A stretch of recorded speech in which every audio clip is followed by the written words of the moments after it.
All right, this is a quick update on the Saras CM. Now, this was already posted just about a week ago at this point. However, I wanted to talk about it because I didn't get to talk about it. And it goes back to what Arenanet has done, which I think could honestly be a game changer for Guild Wars 2 endgame content. For those who are not aware, there was a world's first for the latest strike in this latest expansion, Secrets of the Obscure. Saras CM, the challenge mode, which had Snow Crows, which had the hard-stuck gamers on edge every single time. They were raiding for about 6-7 hours every single day. They went about for a week long. Snow Crows managed to kill it, I think, at the 10th day or so. Correct me if I'm wrong, but a little over a week is what it took for someone to get the kill, with probably twice as many hours as Harvest Temple CM that came out in End of Dragons. Now, this article, this forum post here, basically was, is Saras CM even possible? And honestly, the two teams that were racing to World's First showed that it is possible. However, Arenanet has been known to nerf these certain bosses after such teams have gone through a long grind session to get it killed. So instead of nerfing it fully, they actually made an announcement. And this announcement comes by Ruby Bear right here. All right. Ruby made this announcement. I'm back with one more update. Temple of Thebes CM is one of the most difficult pieces of content we've ever released in Guild Wars 2. And a lot of us here at Arenanet have been watching the race for World First for the past week. To give you a little information on what's next, we want to make this challenge mode more widely accessible, but also keep the current difficulty level available to those who want it. When we make this adjustment on March 19th, we're going to keep the current version permanently available as an option in the Temple of Thebes CM. To celebrate those who successfully clear the current version, anyone who does so before or after March 19 will be awarded the title Legendary Conqueror of Cerus.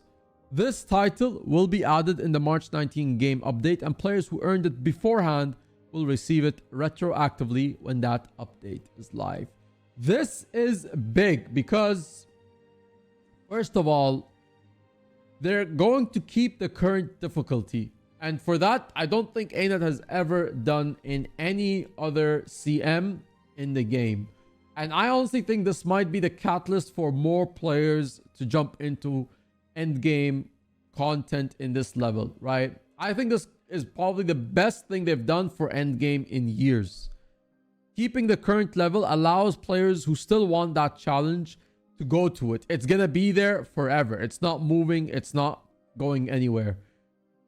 The CM itself, what it sounds like is they will have another, a bit more easily, basically easier version of it. However, still gonna be difficult in its own way. But to celebrate those who complete the current version, yes, those who can do this current version now after 19th will receive this title. I think, yeah, this is the biggest, to me, update that they can ever do for the endgame community. And I'd hope that this is the first of many. Because Arenanet has never really, you could say, looked into, acknowledging world's first races.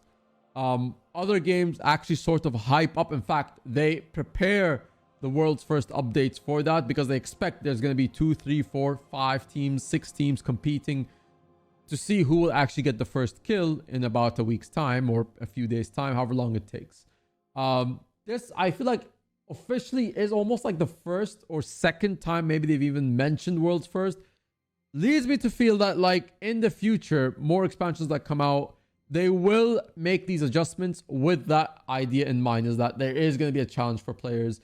And I think that is key. The communication there allows players to understand there is something for me to play towards. Because I saw a lot of complaints on the Reddit posts saying, had people known beforehand that this was the difficulty level to expect, they probably would have put a team together to just see how far they could get through with it. And to be fair, it probably made sense why a lot of people didn't go for it, because Arenanet hadn't made it seem possible, honestly, that this kind of idea was gonna happen. It didn't even think, it didn't even come to people's mind that this difficulty was gonna go through.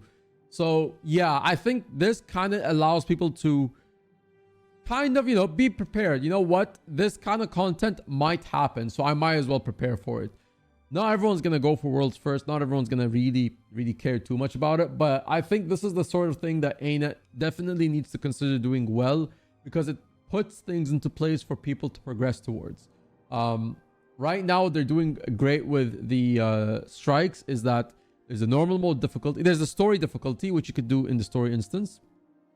There's a normal mode difficulty, which you could do with a group of 10 players. And then there is the CM difficulty, which is going to be difficult. And then maybe there is like the early release or the first release version, which is like sort of like CM plus, you could consider, which is also going to be a difficulty on its own. That means, first of all, when they create the strike, the assets are the same. The storylines are the same. The instance is the same, right? They don't have to create a whole new section of a strike that is a different boss, a different story, and put more development time into this, right? They still have to do some development in terms of the CM mode for the mechanics, but for the most part, the fight stays the same. That was been one of the problems with raids in Guild Wars 2, is that raids aren't part of the story, meaning when Arenanet was developing raids, it was literally its own enclosed storyline with very few links towards the main storyline. And that meant development time going into something that is completely separate from the main storyline. However, if Arenanet developed raids from the story that we were playing, like in Heart of Thorns, Path of Fire, that probably would have allowed them easier development time to creating those difficulty modes as they go. Now, there seems like they've learned from that, and we've seen that now in End of Dragons. We've now fully seen it in Secrets of the Obscure, and I expect we'll fully see this in the future expansions. So I actually like this. This is a very good update. This will allow players to really progress towards it. I think more progression groups will get into this sort of thing, and honestly will be for good. If it's not for you, if it's not what you like, you don't enjoy this hardcore content, that's fine. You could still do the normal mode. There will still be somewhat of a CM mode done, but then there's this CM mode, the one that the world's first, that hasn't been patched yet, for those who might want that extra bit of challenge. So yeah, keep the current difficulty level to those who want it, but there'll also be a small adjustment. So that is honestly great. I'm all for this. This is probably much needed in the game, and there can only be better for this. So to this, probably one of the best decisions in a long time for endgame instance content. So amazing job on this, Arenanet. Good job. I can't wait to see any more future updates.